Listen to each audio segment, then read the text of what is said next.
Tag tayo guys dito sa ating GT guys sa ginawa ating build. Let's get start. So sa mga nag-request dati na paano ko daw ginawa, so papakita ko ngayon guys kung paano siya paano ko siya na-symbol, paano ko siya ginawa. So wala na akong ilalagay na video guys kung yung sa paggawa talaga pag-build, ano ko ito nag-building. Ipakita ko na, i-explain ko na sa inyo guys kung construction ha. So bali ang gagawin natin ngayon ay babakasin natin itong ginawa ko lahat tapos ipapakita ko sa inyo. Morning sa mga nanonood ngayon guys. So this video ay ipapakita ko sa inyo kung paano ito ginawa yung ating conversion na GT125 electric start budget mill. So wala ganong gastos kayo, mapagana nyo yung DT nyo na hindi na kayo gaano gumastos. 100% siya guys na gumagana. Papakita ko sa inyo guys.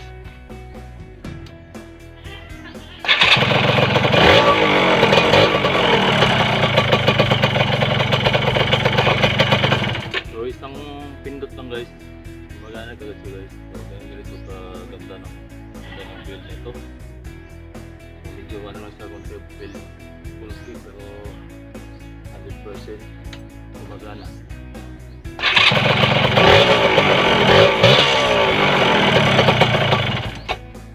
So pagkasin natin ito guys, papakita ko sa inyo. Simulan na tayo. Malunahin natin itong mga cover guys na may maraming bolt.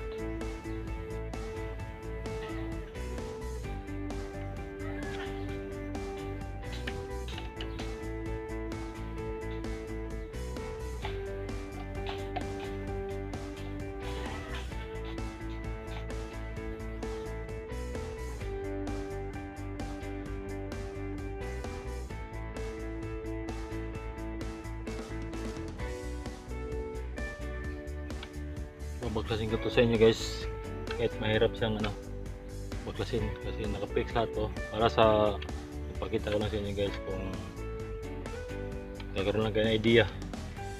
Kung gusto nyo yung ganitong idea sa convert sa mga gusto lang para sa inyo to guys. Pag sa ayaw naman, huwag na itong panoorin guys. Kasi mula nung binil ko to, hindi ko akalain nag-hit, nagbabiral siya guys na maabot siya ng unang video na ginawa ko, maabot siya ng sa loob lang ng 5 araw, maabot siya ng 1.7 million views. So papatunay na maraming curious dito kung paano ko siya ginawa guys. Marami ring mga nagbabas dahil pangit daw, hindi malinis pagkagawa. So yung nakita nilang yung prototype pa, hindi pa yung talagang final kasi na ginagawa ko pa siya. Napakita ko lang yung yung assembly niya, hindi pa siya tapos. So pero gumagana siya na yung time na yun guys, pero marami pa rin nagsabi na maganda na di tatagal. Kahit sa ibang bansa mayroong nagko-comment na ganun guys. Pero sa mga naman yung mga gusto lang naman itong build na to gumawa. So para sa inyo to guys, ipapakita ko sa inyo, i-share ko para at least magkaroon din kayong idea. Kayo nang bahala na meron man kayong gustong i-upgrade o pa idea na pagandahin pa to. So kayo nang bahala guys. So akin lang naman ay ibigay lang ako ng share ko lang yung ginawa ko sa DT na dating plano ko lang na pwede kaya. Ngayon pala, ngayon sa almost 2 months ko itong ginawa dahil every weekend ko lang ginawa to guys. So natatagal almost 2 months. So matagal dahil mayroon tayong trabaho araw-araw,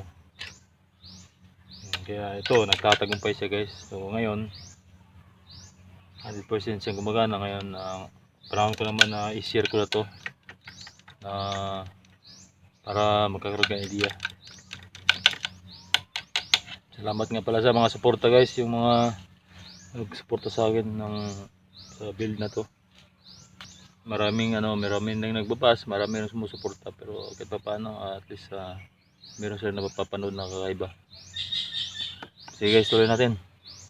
So tuloy tayo guys sa baklasan natin yung kabuuan ng mga parts na ginawa natin guys.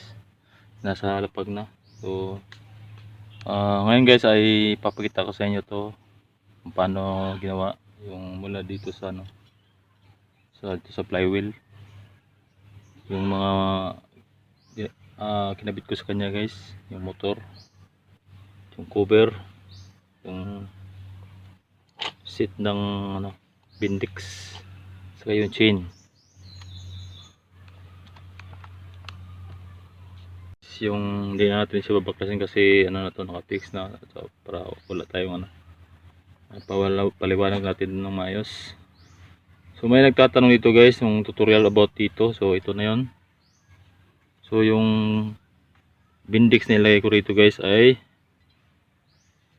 pang XRM. Yan, set na XRM. So dito muna tayo guys sa flywheel kung paano ko nilagay yung Bendix.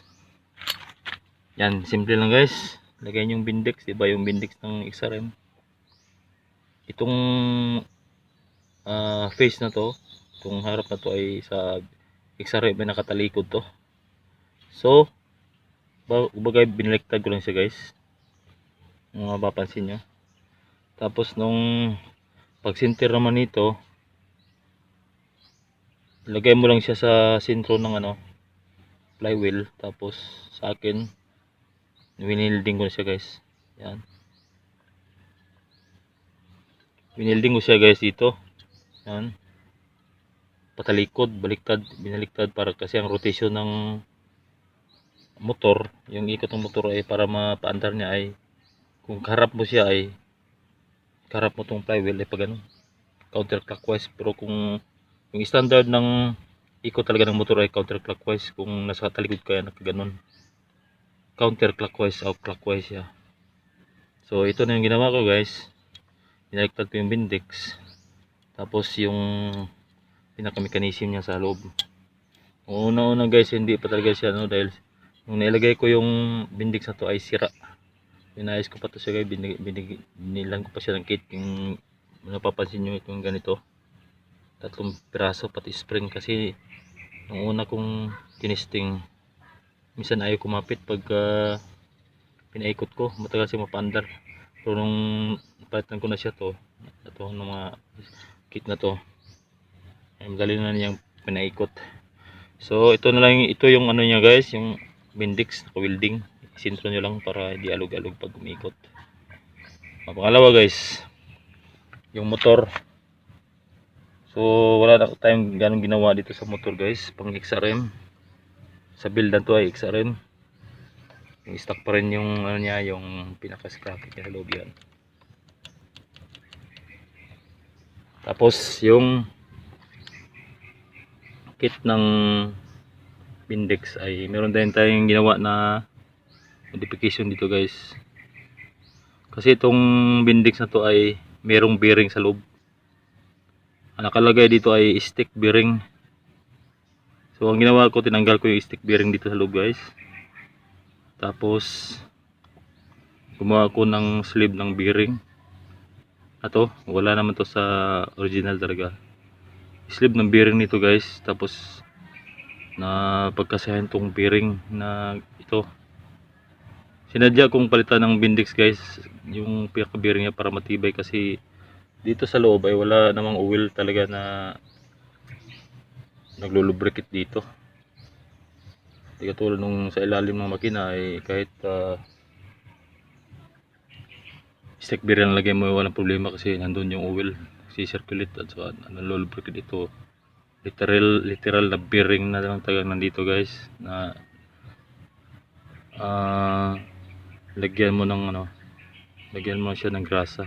Yun yan, ito yung pinaka sleeve nya, flat bar lang siya guys, iniikot ko. Tapos ina-welding ko dito guys. Siyempre naka-center siya. Tapos yung bearing na to isasalpak mo yan. Tapos sa likod nito ay hanggang dito yung pinaka ito guys, ito. Pansin nyo itong machine shop ko to, pinabawasan ko dahil tatama dito sa ating nut ng flywheel para tatama siya, kaya binawasan ko siya guys. Tapos na tayo dito guys, ang flywheel, yung set ng Bendix nakalagay, naka-welding. Tapos itong modification ng pinaka gear ng Bendix. Dito sa motor wala tayong ginawa.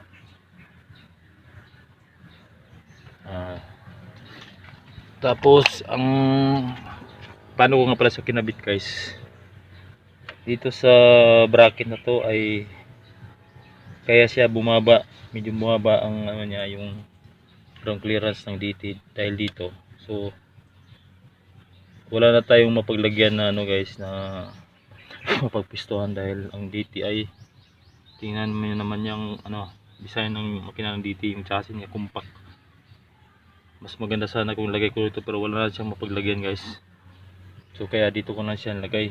Naglagay lang ko ng flat bar, 1,000 ko. Sinalpak ko itong motor na to. Lagyan mo ng bolt na 12mm. So ngayon guys, ngayon pa pala akong ipapakita sa inyo itong nut ng DT, yung flywheel ay dinugtungan ko ng bolt para kabitan nito. Yan, ilalagay mo siya dito. Yan, yun may ikot niya. Tapos so itong bolt na to ay ito yung magsisilbing hawak dito sa gear na to. Pag hindi matanggal, lagyan mo na siya ng ano, washer at saka nut. So bali ang ginawa ko dito guys ay dalawang nut ilagay ko. Yung isa ay pinakalock niya. Yan, yan siya guys. Dapat freewheeling lang yung ating ano guys, yung gear na to. Pabalik, hindi na sabay na yan ikot pagka binandar mo to. So dapat freewheeling siya. So ito na yung pinaka dalawang nut nilagay guys, pinaka lock niya.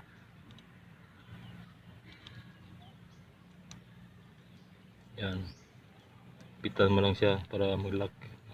Sigurado na di naman talaga siya basta matanggal, pero sa akin sinadya kong dalawahin yung nut para wala talagang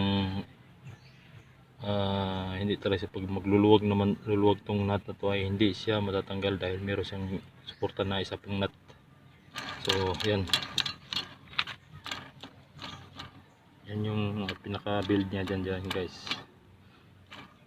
Pag harap mo yung DT mo sa flywheel, so umiikot siya ng pakanan, clockwise yung ikot niya guys. Pa freewheeling siya, one way ang ano wheeling niya guys. Pabalik counterclockwise, kasama na yung flywheel. Yan yung ano ng Bendix. So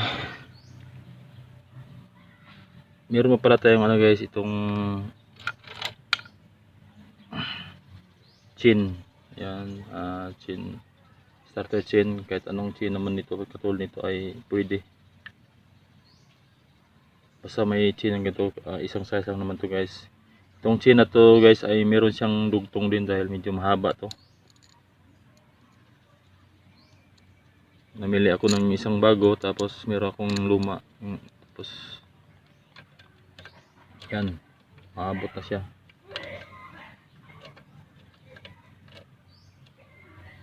Yan lang muna, diyan naman tayo guys. Sa susunod, huwag niyong walain itong gasket guys dito sa pinaka niya, flywheel gasket. Tapos isa pang modification ginawa ko guys para ma-shield ko itong DT, dahil ginagamit ko sa ano to, trail, para hindi mapasukan ng tubig or ano man doon sa trail. Yan, itong cover na to guys, papansin nyo siya guys, kaiba. Hindi ko na pinakita kung paano siya ginawa guys, dahil medyo matatagalan tayo. Kung bakit yung gumawa ng ganito, kayo nang didiskarte kung paano. So yung sa akin guys ay ito yung ilagay lang natin. Wala tayong ano, dito tayo sa likod ng bahay guys, dahil para wala tayong istorbo. Ito nga pala, ito yung stock na cover dito guys, sa flywheel cover. So binutasan ko siya guys para mailabas to, dahil nag-overlap tong gear na to. So yan, stock pa rin yan guys. Tapos yan stock yan, nakabutas. Tapos ang isa ring modification na lagay ko dito guys ay makita nyo sa previous na video ko, ay naggumawa tayo ng steel plate. Ito na yung steel plate kaya ano guys, yung tung sa kanya. May butas dito, 3 butas para sa motor. Tapos papansin nyo itong mga ito guys, yan at saka yan ay tubing ng ano yan guys, na available na tubing ko. Pinutol ko tapos dinugtong ko dyan para meron siyang karugtong nito. Tapos basta yun lang yun guys, pormahin nyo na lang yung ano, yung steel plate na to para ganito. Tapos yung paglalagyan ng bolt nin, katako ng kasukat dito na steel plate, tapos kinortes ko na siyang ganito, tapos wini-welding. Tapos sa likod niyan guys ay andyan yung mga nut, ka-weld din, ka-weld yan. So paano ko siya pinagdidikit guys, simple lang, wala siya ganong ano, masila na pagdidikit. Ay nilagyan ko lang siya ng yung ginawa kong ano to, yung cover na to, yung steel plate, ay pinasikip ko yung pinakabutas dito, tapos pinagkasya ko dito sa flywheel cover, kaya masikip siya kahit tama-tama. Tapos nilagyan ko siya ng epoxy yan, lahat yan, pati dito yan, paikot yan. So bali seal na yan guys. Yun lang yun guys. Tapos yung pinaka cover niya pala, ito medyo may umbok dahil dito overlap din. So kailangan kung plain lang siya ganito sa side siya guys, so ginawa ko, binutasan ko ikaw siyang butas. Tapos fabricate tayo ng ito para maging ganito. So hindi na siya sasayad guys. Lahat yan guys ay ako lang din gumawa. Hindi tayo gumamit ng kahit anong ano, welding lang. Ganito kanipis mini-welding natin guys. Steel plate yan dito, wala dito, weld lahat yan, pati dito yan, welding lang yan. Tayo nag-acetylene dahil wala tayong acetylene. So yun lang guys. Tapos yung pinaka gasket nya, ito yung pinaka gasket nya guys, ginawa din natin to yan. So magiging forma niyan pag ano guys, yan ba. Pag tingnan mo to siya guys ng ano, malapitan, talagang medyo pangit. May nagsabing pangit daw dahil minsan nga lang naman sila makita ng ganito modification. So bulky siya guys, pero tapos gumagana na siya. So may gusto lang naman ng itong build yan. So tayo dito guys, so Ginawan din natin siya ng bracket. Yan, matibay na bracket to. Dating bracket din to. Dating guard, gas guard. Pinag cutting ko, tapos pinorma ko ganito na magkasya rito. Yan, tibay na to guys, dahil sinubok ko na to sa trail. Nabis na ako natumba. So, pero mas malaki rin yung ano niya, gamit niya guys, dahil nabawas-bawasan yung ating pagod sa trail. Pag namamatayan ka sa langaning posisyon, nakatiwarik yung motor, naka-vertical. Tapos kasi dati nung nakatumba ako ng ganon, mahirap siyang pandarin. So dagdag pagod din yan guys. So, ngayon madali na lang siyang pandarin dahil dito sa build na to. So salamat pala sa yun lang yung lahat ng ano guys na isasabi ko na sa inyo. Nare-reveal ko na lahat. So sa sino mang gustong gumaya, pwede nyo gayahin guys. Atin lang naman dito ay share lang tayo ng idea. So tanggalin natin yung isang pangit na ugali ng Pilipino, ay yung crab mentality na pag meron silang makitang mga medyo umangat, pwede lang ibababa, sisiraan nila. So sa atin lang naman dito ay makapag-share lang tayo ng idea. Yun lang. Pangit man o maganda, gagawa. Ang ano ko dito, yung point dito ay gumagana siya guys. So kung ayaw niyo yung itong build, so nagkakaroon na kayo ng idea about dito, dahil sa aking tingin sa ito yung unang DT na nagkakaroon ng ganito guys. Meron na tayong nakita na ibang magawa, yung mas kilala nyo guys, yung mga nauna dito na gumagawa na hindi ganito, ECG gamit nila. So malinis lang naman yun, walang ramong dagdag ito. Pero yung version natin guys ay pang budget meal lang guys, yung budget na madaling gawin at saka hindi ka gagastos ng malaki. So sa inyo lang naman yun guys, kung gusto nyo ganito o hindi, kayo na bahala. Kung ayaw nyo yung ganitong build, meron kayo pang mas magandang gawin dito para mag-improve o gamit itong motor na to, kayo na bahala guys, dahil bibigyan lang tayo ng idea. So in the future guys ay improve ko pa to.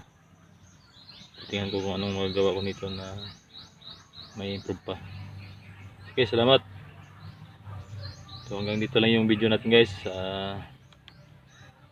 Happy weekend.